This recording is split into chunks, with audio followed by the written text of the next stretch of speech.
Good evening to all the attendees. Thank you so much, 12th grade students, parents, and high school counselors for joining us for the Knowledge at KPT Admissions 101 workshop series.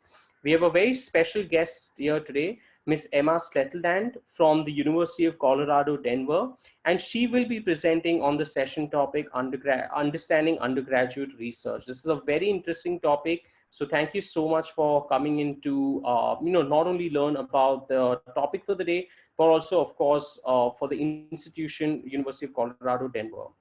As you've seen in our outreach emails that have gone on, the first 30 minutes will be about the session topic, and then Miss Emma, the second 30 minutes she'll be sharing will be about her institutions. As the session goes on and progresses, you may kindly please feel free to remember to post your questions in the Q&A box, which is to the bottom right of your screen when you scroll down. And Miss Emma would be more than happy to answer all of these wonderful questions that you may be having towards the end in the Q&A section. As always, we'll be having a few polls, so please be on the lookout for the same. Having said this, I would like to kindly invite Miss Emma to present. And Miss Emma, I know it's very early in the morning out there. Thank you once again for your kind time in joining us. I will now hand over the stage and the microphone to you. I wish you all the best. Thank you. Thank you, Kunal. And good evening to everyone. Thank you so much for being here. Very happy to be here with you virtually and glad we can do these kinds of virtual experiences right now. So my name is Emma Sletteland. I am the International Recruitment and Enrollment Coordinator at the University of Colorado, Denver. We are a public research university located in Denver, Colorado. So today I'm going to be talking about the subject of undergraduate research, since that is something we do a lot of at my university. So I'm going to talk about first what is undergraduate research, what are the benefits of undergraduate research, and then give some specific examples of what it looks like at the University of Colorado, Denver, and then talk about how you can actually start to get prepared and get involved to do undergraduate research. And then, as Kunal said, in the second half, I'll be telling you a bit more about the University of Colorado, Denver. So starting off, what is undergraduate research? So the textbook definition is undergraduate research is an inquiry or investigation conducted by an undergraduate student that makes an intellectual or creative contribution to the discipline. So basically, it's academic research. You have an inquiry and you are creating academic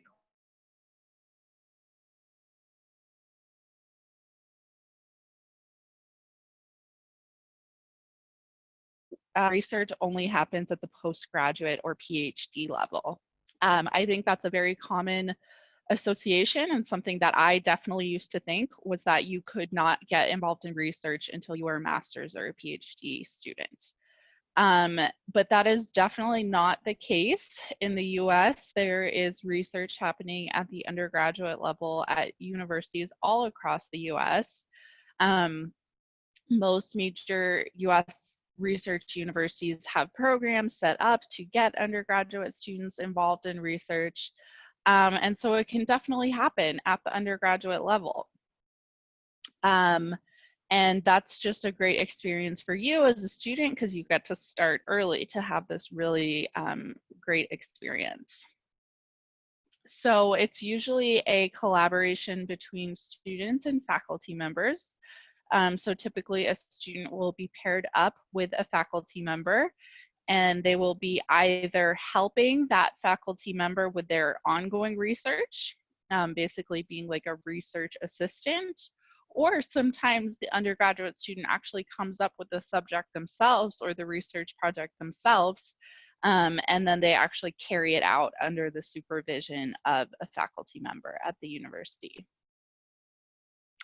And so the second sort of myth I'd like to dispel surrounding undergraduate research is that it's only for science majors. So again, I think there's definitely a sort of stereotype of research that it's only for lab coats and, you know, really like hard science research. And while that is definitely a big component of it, and if you're interested in science and sort of traditional laboratory research, that's absolutely one side of it. But undergraduate research includes not just scientific inquiry, but also creative activity and scholarship. So you can be involved in undergraduate research no matter what your major is. So you don't have to be a science major. You could be a liberal arts major, or a social sciences major, or a history major, or a visual artist. You can get involved in undergraduate research in all of these different fields. So undergraduate research projects might result in a musical composition, a work of art, a field experience, an analysis of historical documents, or a published article. So it can look many different ways, and it's not just going to look like research in a lab as we might typically think of. So what are the benefits of undergraduate research? There are many, many benefits. The most obvious of which is just that you're getting involved in this research activity at an earlier level. So of course, if you're interested in pursuing a research career, this is just a huge benefit because you get this experience earlier. But even if you're not interested in a sort of standard research career path, getting involved in undergraduate research can still have huge benefits for you. So you're getting real world experience in hands-on learning. So it kind of takes it out of the textbook for you, and you're actually working and creating and doing something with your hands and with other people. It gives you excellent networking opportunities because you are, and along with that comes mentorship because you are doing this under the supervision of a faculty member. So it's a huge mentorship opportunity for you to get that connection with a faculty member and then to be able to connect with their networks as well as other students. It's definitely a resume booster. It definitely looks great to have this done on your resume during your college experience. It's a good opportunity to explore career options because you can actually get a bit of experience of working in the field you're considering.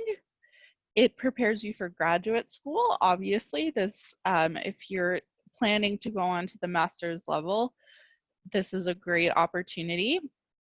And then there are some sort of less concrete benefits too. It gives you transferable skills such as thinking and problem solving. It teaches you to think and work independently and as a part of a team.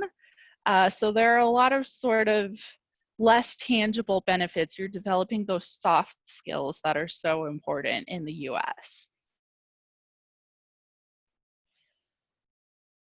So undergraduate research is what is called a high impact practice, or HIP. And this is a term created by the Association of American Colleges and Universities to describe the top 10 educational practices that are most beneficial to college students of all backgrounds. So undergraduate research is one example of this. Some other examples are internships, study abroad, community-based learning, capstone and writing intensive courses, first-year experiences, etc. So any of these kinds of experiences that really sort of bring your learning to life, get you out of the classroom and actually involved in really hands-on learning, these are all high impact practices.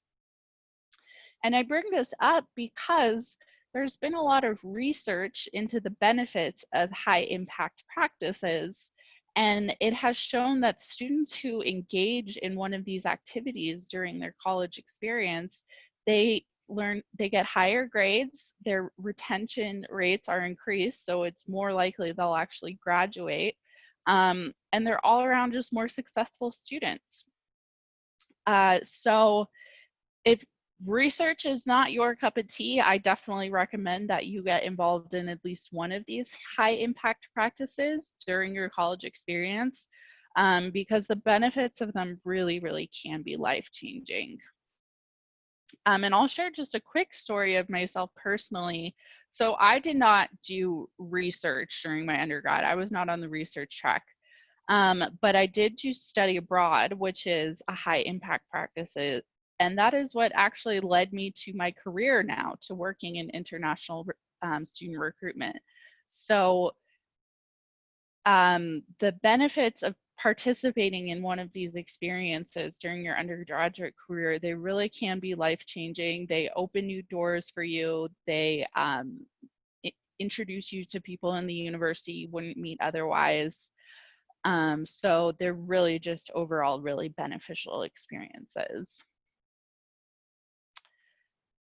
So I'm going to talk about a few specific examples of how universities facilitate undergraduate research opportunities.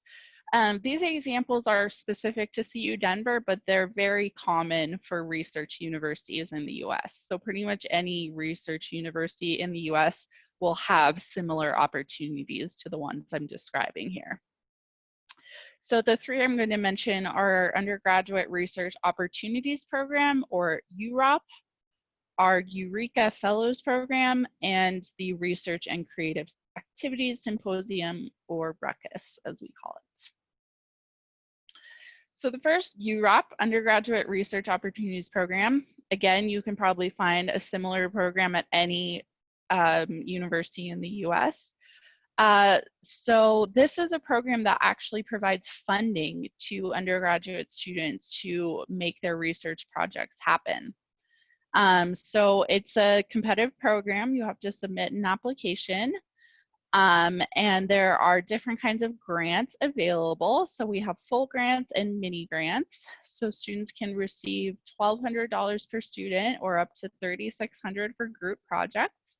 And these can cover basically all the expenses that you would have to do a research project. So supplies, materials, student stipends, travel, anything like that. And all of the projects have a strong faculty sponsor who is providing mentorship for the whole project. And so this is just a really excellent program because you actually get the resources and support you need to make your research project happen. This is one example of a UROP recipient that came out of our College of Engineering. So HYPERLYNX was a project created I'm not sure if you guys have heard of SpaceX, but it's Elon Musk's company where they're trying to get to space, and they have this thing called the Hyperloop, which is like super fast train transportation. And so they had a competition to create a Hyperloop pod, which would actually be the pod traveling through the Hyperloop. So this is all like super futuristic science stuff.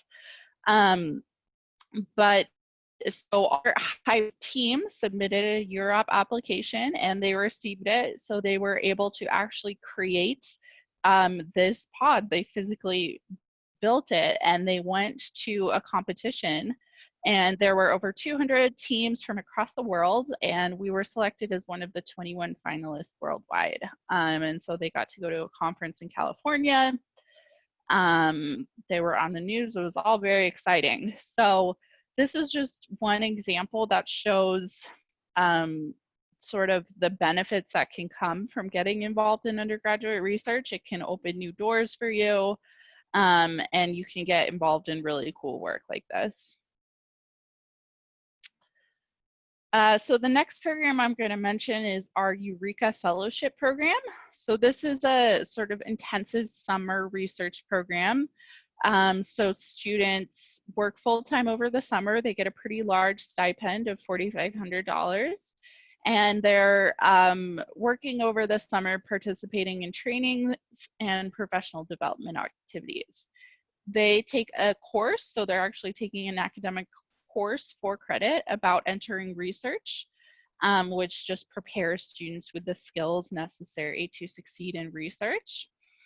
And then along with this program, there's also a travel grant, so students can travel to actually go to conferences to present their work. And then every May, we have the Research and Creative Activities Symposium. This is one of my favorite events on campus every year. And so this is really just the opportunity for students to showcase the research and creative activities that they've been involved in over the year. So this is where students who have received the UROP grant will have an opportunity to share the results of their research. So we have over 200 student researchers sharing their work every year. And it's just such a fun event because for me to see all of the different research that's going on, for students, it's such a good opportunity to practice sharing their work. And it's really just a good cumulative experience to sort of cap off your research experience. So this is a short video about the Research and Creative Activities Symposium.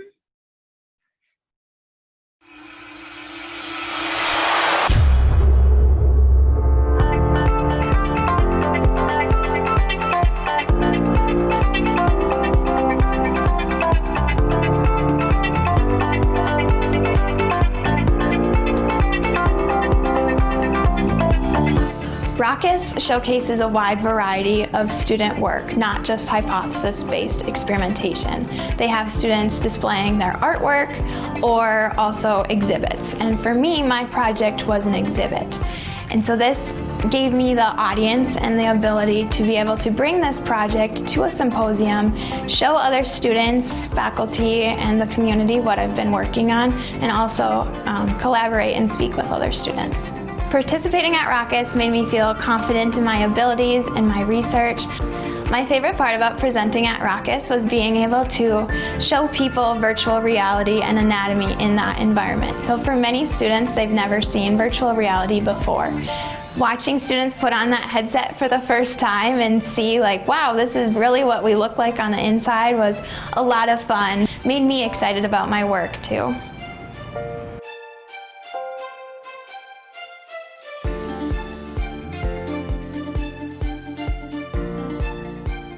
So I love that video because you can just really see what the symposium actually looks like. You can see examples of some of the projects there. So as the student in that video mentioned, it's not just traditional research, like lab-based research projects. So there are poster presentations, there are exhibits such as photography, models, sculpture, and design. So there's artwork, there is video, there are oral presentations. There are performances, musical composition, art, comedy. So it's it can look many different ways. It does not have to simply look like a traditional science research poster, but there is that as well. And the mission of ROCCUS is to really give these students an opportunity to showcase their work, to foster professional development, to promote collaborative efforts among students and faculty, and to establish and build connections within the community. So students get to see what other students are working on and maybe meet a new student they want to work on a new research project with. This is an example of one of our ROCCUS award winners from 2018. And I highlight this one because it's not a scientific specific one. So she was doing her research in the field of education and she was looking at inclusionary practices within the classroom. So she looked at the experiences of students from different backgrounds within the classroom, and she was using qualitative research methods and looking at helping students build confidence within the classroom.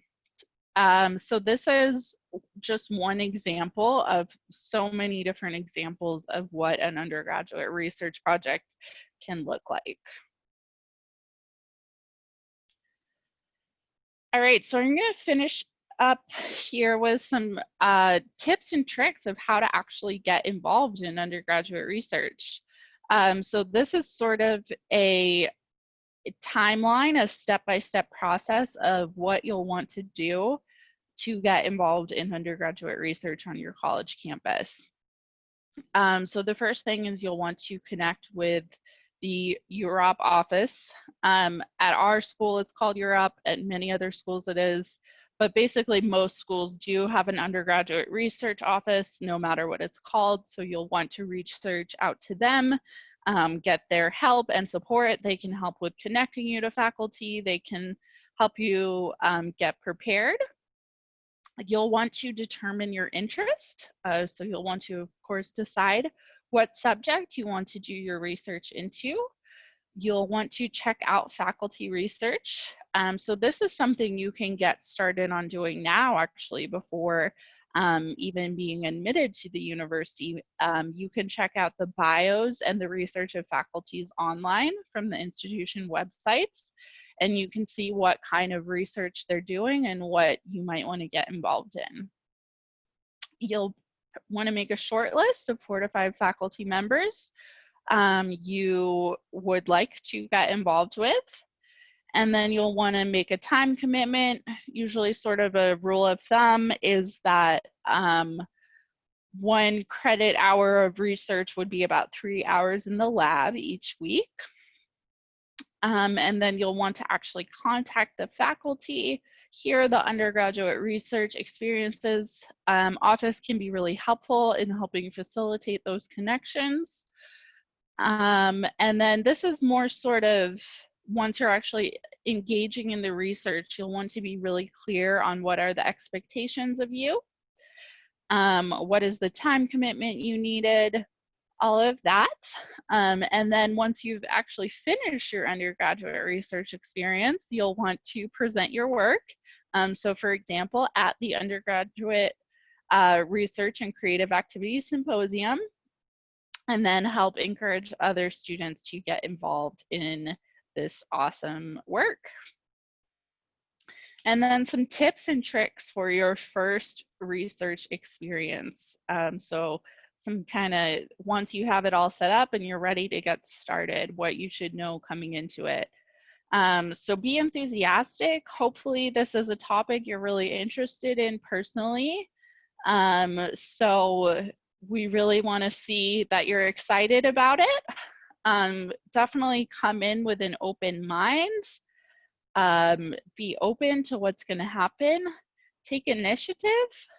This is really a unique experience for you to get real life experience, to try it out, to see what it's like to be in the field or to do this work. So really just go for it. Bring with your ideas, take initiative, ask lots of questions. This is a huge learning opportunity for you. So definitely ask lots of questions and be a good listener and take good notes about what you're learning, because you will want those later, I guarantee you. Definitely make effort to get to know your mentor. This could end up being one of your most beneficial mentorship relationships of your whole life. So of course, it's always a good idea to just get to know your mentor beyond strictly the work you're doing. You know, ask them about their other research, ask them questions about their classes. This is such a unique opportunity to have mentorship, and that can really, really help you later on. So really focus on that. Be willing to try and fail. Within science, we know you have to try things and fail, and it does not always work out. And that's the same within creative work as well. So it might not go exactly how you plan, but you're still going to be learning a lot along the way. And then just enjoy the ride. This is such a special opportunity for you to get involved in a research project like this at the undergraduate level. So enjoy it.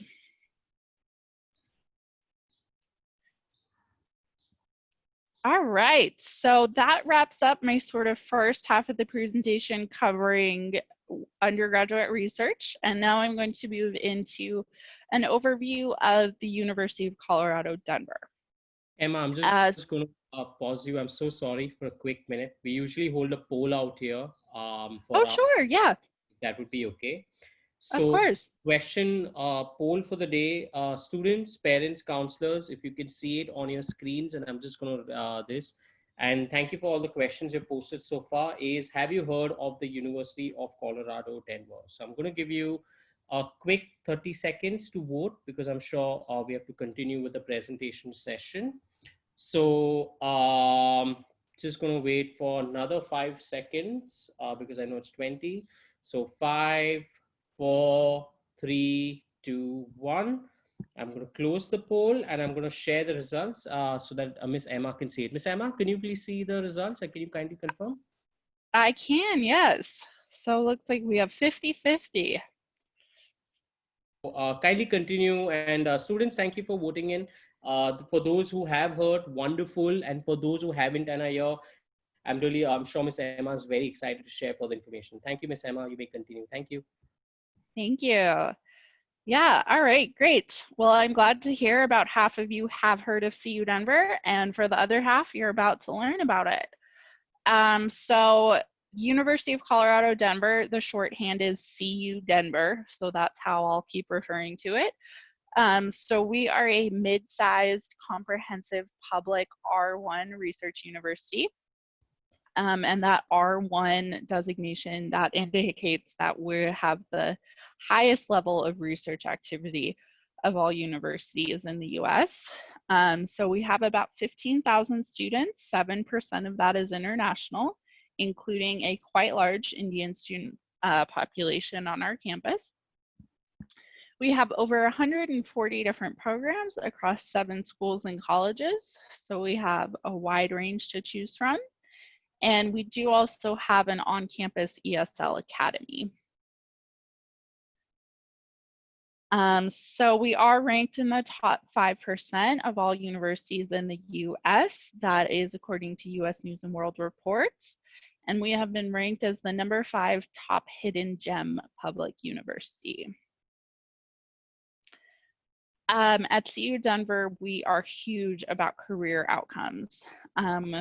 We don't want you just to have a degree and nothing comes from that. We really want you to be working on your career and your next steps while you're a student.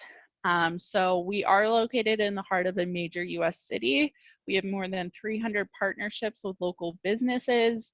We have internship opportunities with hundreds of local employers, and we have 60 STEM OPT eligible programs. And as I mentioned, we are located right in the heart of downtown Denver, which has been ranked the number 2 best place to live in the US. It's currently the strongest city economy in the US. So very strong job markets. And it's also just a really lovely city with a great climate. We have 300 days of sunshine a year. And this is one of my favorite photos of our campus, because you can see it's sort of, our campus is here at the foreground and then the city's in the background, and we are just really a part of the city, and our campus blends right into the city of Denver.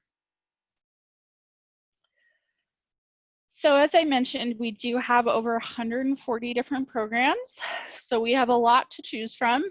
So I can't cover all 140 right now, but I will talk about some of our most popular programs with international students. So the 2 most popular are engineering and business. So within engineering, we have 6 different programs in everything from bio to computer science to a brand new program in construction engineering and management. And all of these programs are STEM designated. Our business school is AACSB accredited, meaning it's in the top 5% of all business schools globally. And at the undergrad level, we have 11 programs from sort of traditional accounting and finance to some more unique programs such as entrepreneurship and sports business. We also have several centers and industry programs For example, the Jake Jeb Center for Entrepreneurship. This is actually a startup incubator. So you can actually come with your startup business ideas and actually get funding and make your business happen. So within the business school particularly, there are lots of opportunities to get involved with the local business community. And then in our other schools and colleges, we have many excellent programs. These are just a few examples of our most popular. So we do have the only architecture BS in the state of Colorado. We have some really strong programs within arts and media. Our music business program was just ranked by Billboard as one of the best music business programs in the US. We have one of the only contemporary music programs in the US, as well as a singer-songwriter program, which is really unique. Within liberal arts and sciences, there are many, many different programs. Our most popular ones are definitely the pre-health programs. So biology, chemistry, any of these sort of pre-health programs if you're interested in a health career in the US, because we do have within our system the Anschutz Medical Campus. So a lot of students study pre-health at the undergraduate level at CU Denver and then move on to the Anschutz Medical Campus. We also have the School of Public Affairs with Public Affairs and Criminal Justice, as well as our School of Education with many different programs in there.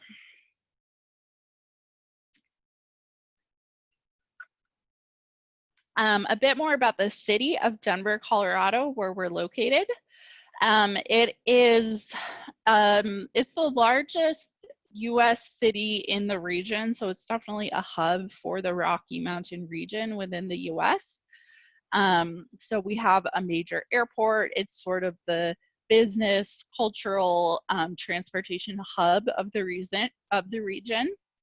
But it is a medium-sized city, so it's really safe and walkable. We have a great public transportation system. The cost of living is much more affordable than coastal cities like New York or LA. I already talked about our beautiful climate. It's just really, really lovely. And there's a lot to do in terms of culture and fun. We have 7 professional sports teams, museums, live music, restaurants. It's a very young, sort of vibrant, up-and-coming city right now. And then Denver is also being known for being a very active, outdoorsy city because we have the world famous Rocky Mountains just a short drive away from us. So sort of the classic Denver thing to do on the weekend is go for a hike or go skiing in the mountains. So CU Denver students get the best of both worlds. They get that city life of being right downtown, but then it's just a short drive to get to the mountains. And that's what Denverites love to do, is to get out and explore the outdoors. In terms of student life on our campus, we have a very diverse student population. So diversity is definitely one of our strengths at CU Denver. We've welcomed students from over 130 different countries. And last year, 50% of our freshmen were student of color. So it's definitely a diverse student background, lots of students of different backgrounds, lots of first-generation students, lots of working professionals who are coming back to be students. So it's just really a melting pot of many different students from different backgrounds. We have over 120 student organizations, so lots to get involved in no matter what you're interested in. We have a brand new student wellness center with an outdoor adventure program. So I mentioned Denverites like to get outdoors, so this program can help you with actually giving you like camping gear rentals, and you can go on ski trips and hikes through this program. So it's one of my favorite things at CU Denver. We do have a small student to faculty ratio. It is 17:1. And we have a dedicated police service keeping our campus safe. Students can choose to live on or off campus. There are 3 different student housing communities on campus, including this first one here on the left. It has been renamed, actually. It's called Lynx Crossing, and this is our on-campus dorm, sort of traditional college dorm with a meal plan and activities and RAs and all of that. Really definitely recommend this, especially for first-year students, to really give you that traditional college experience. We're also in the process of building a brand new first residence hall, first year resident hall. So it's going to be specifically for freshman students, and that is on track to open in next fall. Many students also choose to live off campus. There are literally hundreds of different housing options within Denver. And we do have a really great public transportation system, which is free for you as a CU Denver student. So many students choose to live off campus and take the bus or the train in, and that can help bring down costs. And speaking of costs, so you can see our tuition amounts here on the left. So our tuition is about $30,000 US a year. We have numerous different scholarships and funding opportunities. So we do have a merit-based freshman scholarship for $16,000 a year. So that will cover up to 50% of tuition. We also have scholarships for our ESL Academy graduates. We have the University Honors and Leadership Program, which offers an additional $10,000 scholarship. We have some school and college specific opportunities. And then many of our students choose to work on campus. You can work up to 20 hours a week on campus, and there are lots of excellent jobs on campus. And then you can also search for external scholarships. So all CU Denver students get access to a platform called Scholarship Universe, which connects you with literally thousands of external scholarship opportunities that you can apply for. And you can add and stack these scholarships. So it's not just one, you can apply for many different scholarships, and that's what a lot of our students do, is they have sort of multiple different ways to cover their total cost of attendance. And then finally, moving on to our application process. So we have a very quick and easy application process. So basically all we need actually is the online application and your high school transcripts. So we do not require the SAT or the ACT for any of our undergraduate programs. We also don't require essays as a part of our standard application. So if you're planning on applying for the scholarships, you will need to do some scholarships essays, but for just admissions purposes, it's very straightforward. So there are no essays. So the application can probably be done in about 30 minutes. It's pretty quick and easy. And then all we need are your high school transcripts. So that would be your grade 10 and your grade 12 board results. If you're currently in grade 12, all of you are currently in grade 12. So if you haven't completed your board exams yet for grade 12, that's okay, you can still apply. You'll just need to send us your transcript for 11th grade. And then as soon as you have those board results available, then you'll need to send that to us. And we do accept unofficial transcripts, so there's no need to actually mail your documents. We try to make it really as quick and easy on you as possible. We do also offer conditional admission for all of our undergraduate majors. So if you're waiting on a test score, you can go ahead and apply now and get a conditional admission decision, and then get us your test score when it's available. And so speaking of English language proficiency, we have many different ways you can meet this requirement. Of course, graduation from our ESL Academy.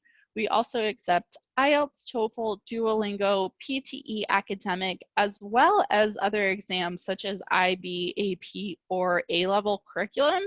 If you're enrolled in any of those high school curriculums, those can also meet our English language proficiency requirement. And so applications for fall 2021 are going to be opening August 1st. So you can find that application online. And so here is all of our contact info. So there is our website as well as all of our social handles. If you go to that short link there or scan the QR code, you can sign up to get more info. And then my contact info is there as well. We would love to hear from you. So that is it for my presentation. So I'm going to go into the questions and answers. So I see we have a few here, so we'll get started with those. All right, so the first question is about research, teaching, and department assistantships. What experience do we receive, and would this be during semester or summer months? Great question. So it can look a number of different ways. So really, it's a pretty individualized experience. So in those examples, I covered the UROP grants. That would be happening during the regular semesters or the regular academic year. And then the Eureka Scholarship Program, that was one example of a sort of intensive summer research program. So you can choose to do it based on what works best for you. If you want to do it and really focus on it during the summer, or if you want to do it during the academic year when you're taking the rest of your classes, you can do it either way, depending on what works best for you. And in terms of what experience you receive, I mean, the experience is you're hands-on doing the research. So either your own research project that you've created, or you're helping a faculty member assist with their ongoing research. So it's really great practical hands-on experience that you're receiving.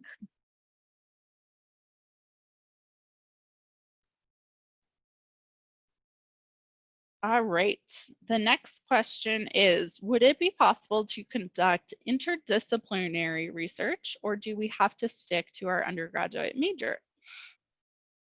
That's another really great question. And yes, it is absolutely possible to conduct interdisciplinary research. And I would say it's almost encouraged. I would definitely encourage it, I would say. Because any kind of interdisciplinary work is really just such a valuable experience for you, because you're learning to talk to students of different backgrounds and to get engaged across different fields. And this is where some of the best ideas come from, honestly, is from interdisciplinary work. So a lot of the research projects are interdisciplinary. So for example, that one I mentioned, the HYPERLYNX project, where they were designing a pod for the Hyperloop project, that was interdisciplinary. So that was students across all engineering fields. So that was mechanical, that was civil, that was computer science, that was electrical engineering, all working together. And I know that's all within engineering. You could also look at, if you're an engineering student working with a business student, at those sorts of interdisciplinary projects. That's also definitely possible. And you don't have to stick to your undergraduate major. And, you know, undergraduate, that's your time to explore different areas. So I would say, yeah, definitely get involved in something that's not exactly what you think you're interested in. You might find you're actually really interested in it. So definitely explore different areas. All right, next question is, would undergraduate research be open to freshman students, and when do we apply for them? So yes, undergraduate research is open to freshman students. The exact application deadlines and timelines are going to vary depending on your specific institution. So I can't give you a deadline, but it's definitely something you're going to want to be doing the research into during your first semester on campus. So I would say during your first semester on campus, that's when you would want to be reaching out to the UROP office to start doing some research into your faculty, to start sort of making these connections with your faculty. And then I think if you're interested in the summer research program, a lot of those deadlines are going to be during the spring. So you could kind of do your research during your get your research and prepare during your first semester, apply during the spring, and then do it over the summer. So definitely just follow the advice of your specific undergraduate research office on your campus.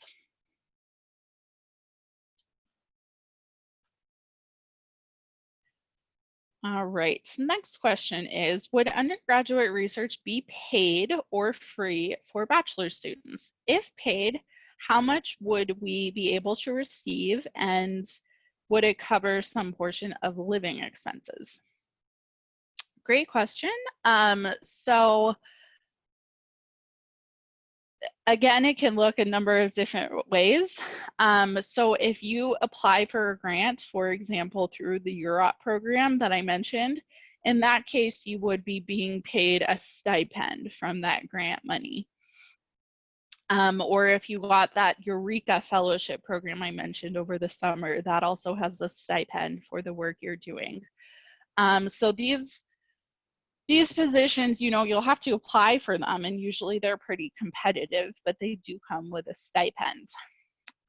It's usually, I'll be honest with you, it's not a huge deal of money, so it's not going to cover all of your tuition by any means, but it might cover your living expenses, absolutely. So if you have your tuition covered by a scholarship, then you could feasibly get a stipend that would cover your living expenses for research. But yeah, to do that, you would have to apply to one of these programs that is offering a stipend and receive that.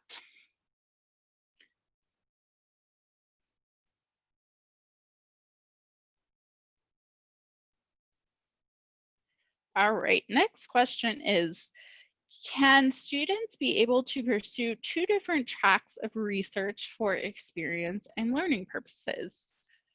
Will this be limited to on-campus or off-campus research? Yeah, you can absolutely pursue 2 different research tracks. I don't think there's any rules stating that you can't do that. I would just say you'd want to be aware of your own time commitment and to not really sort of bite off more than you can chew to the point where you're overloaded.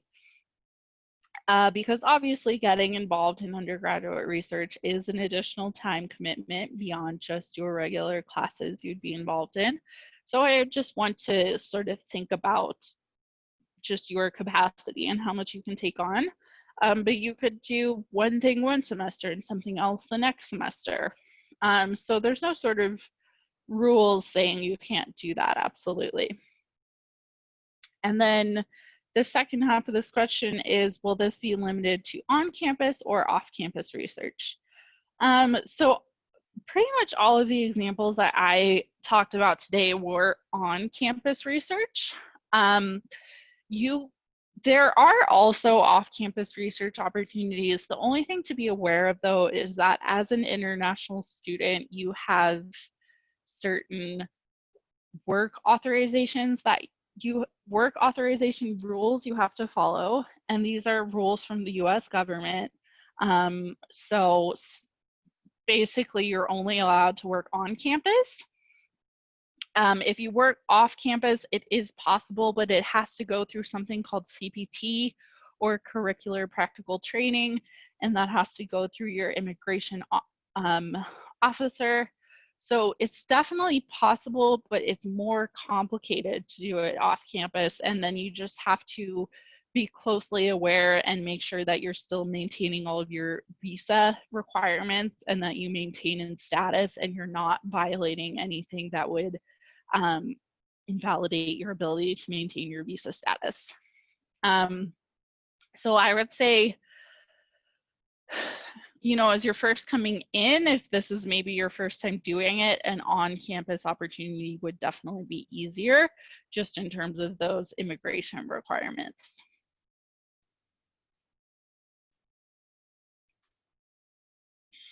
All right, next question is, how many research opportunities do you suggest we should undertake per year?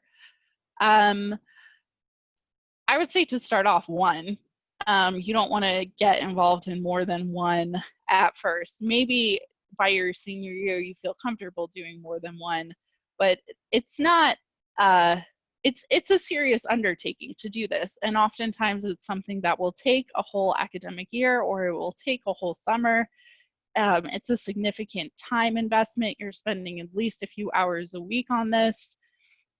So if you're choosing to get involved in this, it's something you should really be interested in, and you're really willing to make the time commitment and to see it through for a few months or maybe even a whole year.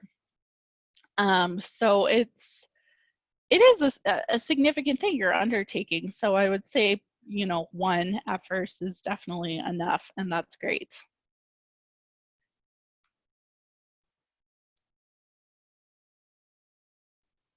All right, next question. What are the Carnegie research rankings? Great question. Yeah, so this comes from Carnegie Mellon University. And this, as I mentioned earlier when I said we're an R1 research university. So this just looks basically at the research output of a university. So it's looking at how many faculty are actively involved in research, what kinds of grants are the university getting for research, how much research is actually happening at the university. And then the universities are ranked on tiers according to that level. So the R1 tier is we have the highest level of research activity. And Carnegie Mellon University is the one that actually does this ranking system.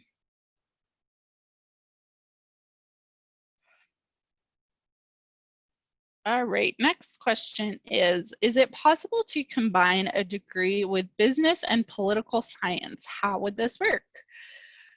Short answer, yeah, that's definitely possible. So one benefit to the US education system is it's very flexible.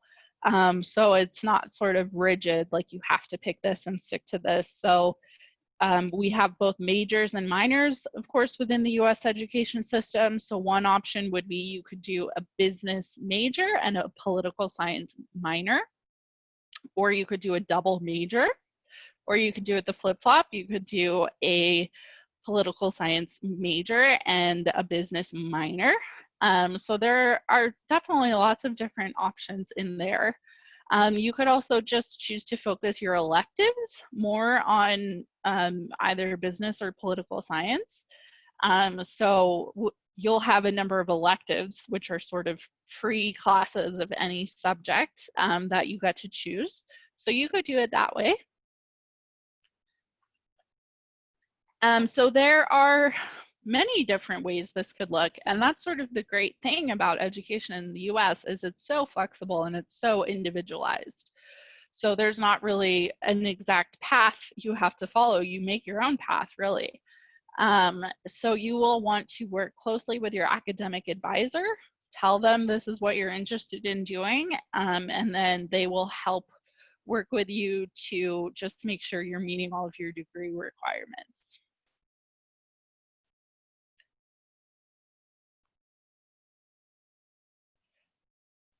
All right, next question is, how would CPT and OPT for a STEM major work for a STEM major like computer science engineering? Great question. So all international students, regardless of major, are eligible for CPT and for OPT. CPT is curricular practical training. Usually this is an internship opportunity or engaged in while actually during the course of your degree. Optional practical training is usually a post-study work experience where you stay in the US and work following your studies. And then if you are in a STEM designated field, you get an additional 2-year OPT extension. So all international students get a 1-year OPT extension. And then if you're in a STEM major, you get an additional 2 years. And then just the things to know about this for both OPT and CPT, you'll need to work closely with your international student advisor, because there are rules around being able to get involved in these programs. So you'll just need to work closely with them to make sure you're meeting all of the requirements so that you can maintain your visa status.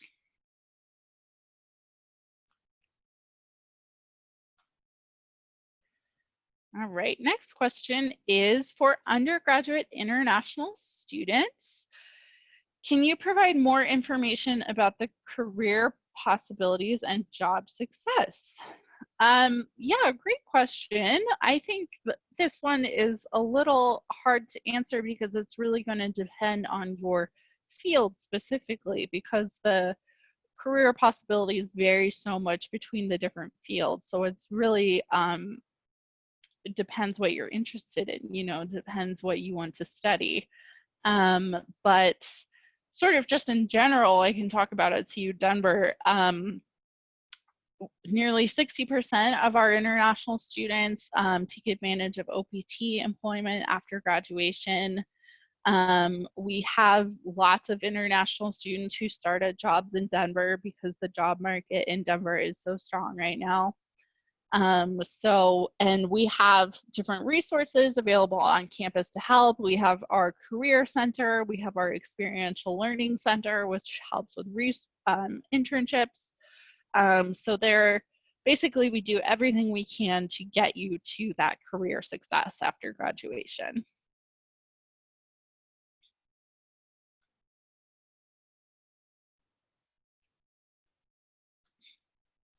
All right, next question is for housing RA programs, how could we apply and what are some benefits?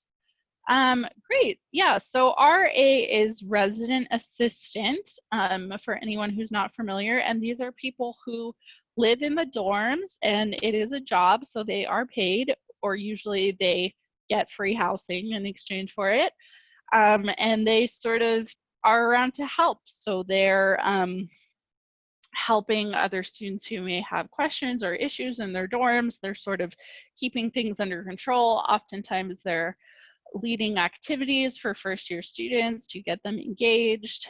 And so to apply for that, you'll need to reach out to your specific housing office within your university, and they will direct you from there.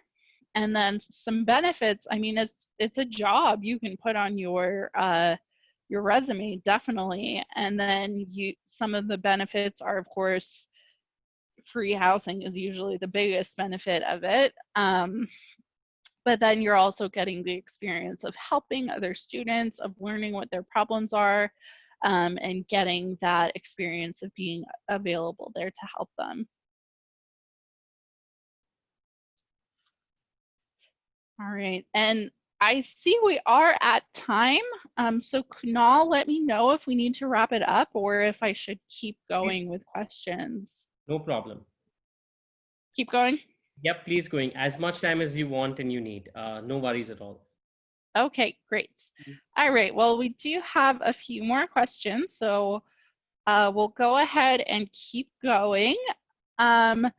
So the next one, what are the application deadline for admission and scholarships? Great question. At CU Denver, we do rolling admissions, which means we are making application decisions throughout the year. However, we do have some suggested deadlines to allow for timely immigration processing. So for the next major intake, which will be fall 2021, that application deadline is not going to be until May 15th, 2021, so next spring. However, if you're interested in applying for the scholarship, that deadline is sooner. So that deadline is going to be January 15th, 2021 for the fall 2021 term. And then from there, those deadlines are the same every year.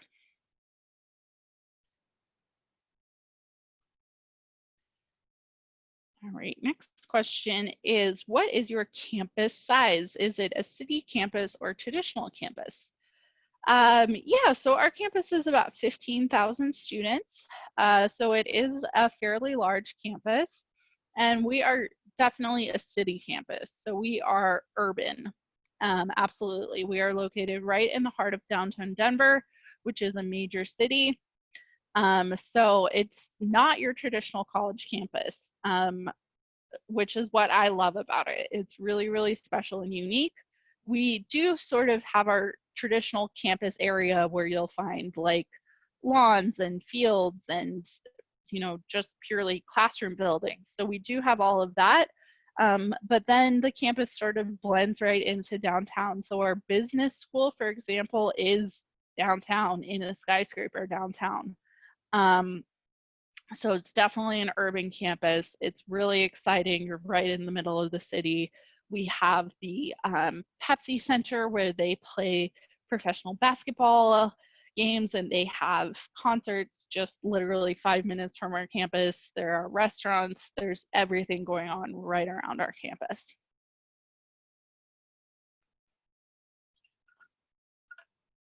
All right, next question is, can students start their own clubs and join sports teams?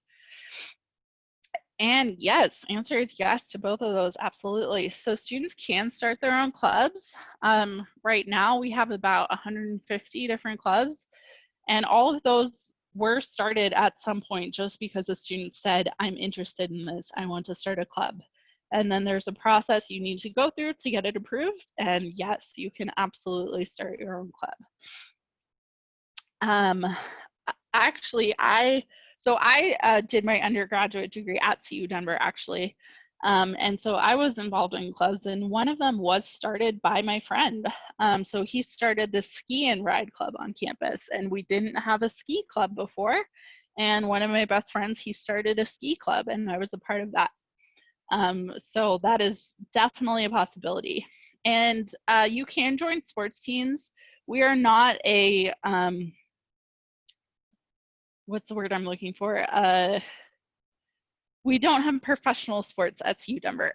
So we don't have like college basketball, but we do have club sports. So we do have pretty much any different club sports you're interested in, you can join those club sports. It's just not at the professional college level. All right. Next question is about what you need to submit transcript-wise. So to clarify this again, the question is, do we need to submit 9th, 10th, 11th, and 12th grade mark sheet, or only 10th and 12th? So we need your board results for 10th and 12th. If you're currently enrolled in 12th and you don't yet have your board results, in that case, we would need your 11th grade transcripts. But so like we wouldn't need your 9th grade, we would just need the 10th grade board results and 12th grade board results.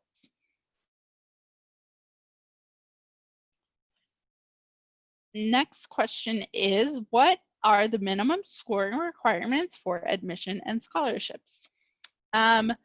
So we practice holistic admissions review, so we don't really have hard minimums in terms of GPA. We look at you as a whole student, so it's not just about your GPA.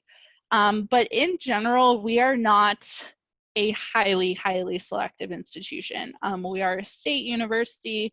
We accept students of many different backgrounds. Of course, you have to be academically prepared, but we're not one of these super selective institutions like Harvard or Yale or that. So we work with students of many different academic backgrounds. I would say in general, we're looking for at least a 2.5 or higher GPA on the US scale out of 4.0. But again, that's not a hard minimum. And then for scholarships, we are looking for a higher GPA. So we have sort of a sliding scale. So the higher your GPA, the higher scholarship amount you're eligible for. And so those start at about a 3.3 GPA on the US scale, going all the way up to a 3.7 GPA on the US scale. And we do not require the SAT or ACT. I'll say that again. So we have no minimum scores required there. If you have taken those tests, we will look at your scores and we will consider it, but it is not a requirement. All right. Next question is, can you share details about your Indian students? Yeah, great question. So we have a very large Indian student population on our campus, and they're actually our second largest international population. So any year we have usually about 300 Indian students on our campus. So they pretty active community. Most of them are graduate students right now, just because that's mostly what's coming out of India right now. But we do have some undergraduate students as well, and we would definitely love to see more Indian undergraduate applicants.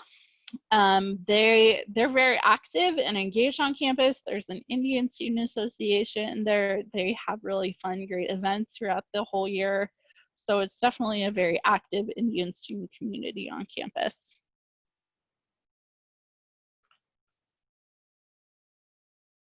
All right, next question is it difficult to receive the research opportunities you mentioned? How many students is it limited to?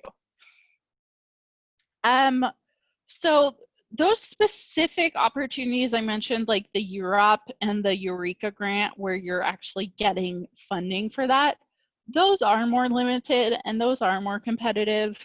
So I think those are usually, I mean, for the UROP, I think at least like 40 students per year or 40 projects per year receive that funding. And then the Eureka one's a little more competitive just since it's a larger pool of money. But the other thing is you can do this whether or not you receive funding. So you could also just help a faculty member out with research and get the experience for that. And for that, you wouldn't be paid to be doing that, but that would still be really good experience for you. And there's no limit to the number of students to do that. So I would say in general, there's no limit to the amount of research that is happening. We're not going to ever tell you, no, you can't do research. It's just a matter of how much funding is available if you need funding to do it. And then funding is the thing that's more limited and competitive.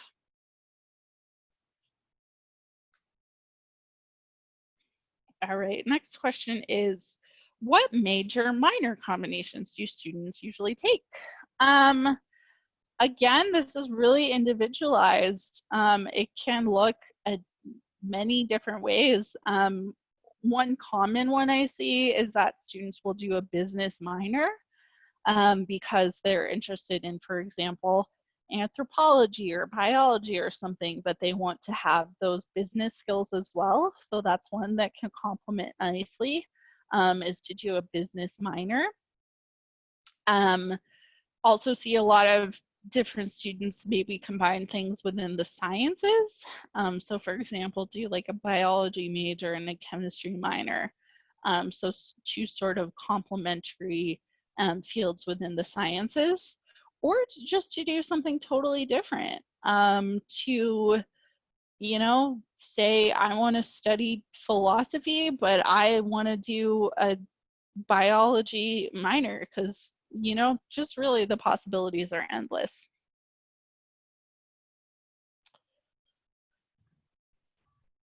All right, next question is, when will admissions begin for next year? Great question. So our applications for 2020-21 are opening August 1st. So in just about a week, the application for 2021 will be open. And then again, that application deadline for fall 2020-21 is going to be May 15th, and the scholarship deadline is January 15th. Great. And we have one more question here, Kunal, and I'm not actually sure, so maybe you can help me here. The question is, do you offer EA or ED for international freshmen? And I'm just not sure what EA or ED refers to. Thank you, Emma. I think the student's referring to early action or early decision. Okay. Got it. Thank you so much. Okay. Yeah, that we don't use that terminology at CU Denver because, as I mentioned, we do offer rolling admissions decisions. So we're a little bit more flexible in terms of compared to maybe other universities.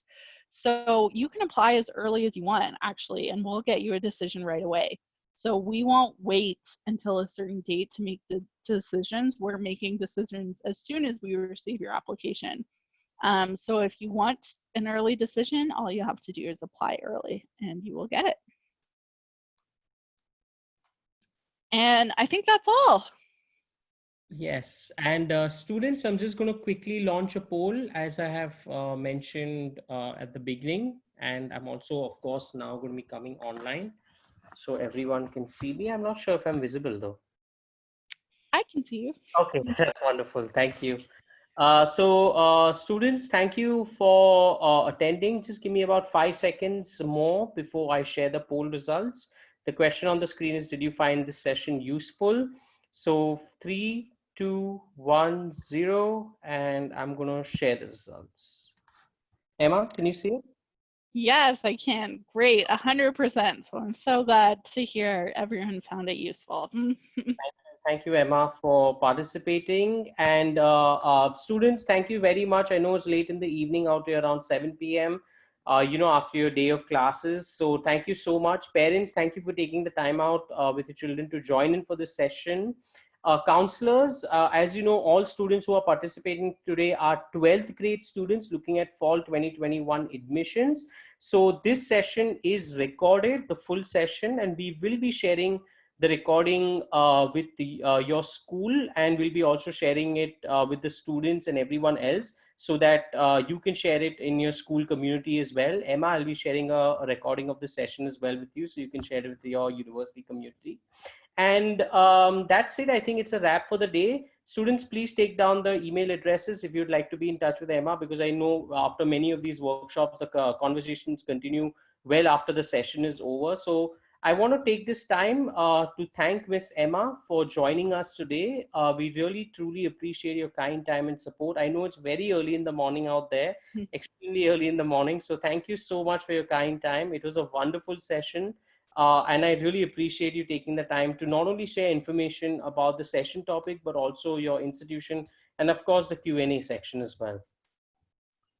Yes, well, thank you, Kunal, so much for having me, and thank you all so much for joining me. And yeah, please don't hesitate to reach out if you have any questions. Great. Thank you so much, Emma. Thank you, students. I wish you all a wonderful day. Please take care and continue staying safe. Look forward to being in touch with everyone. Take care. Bye, Emma. Bye. Thank Bye. you. Bye.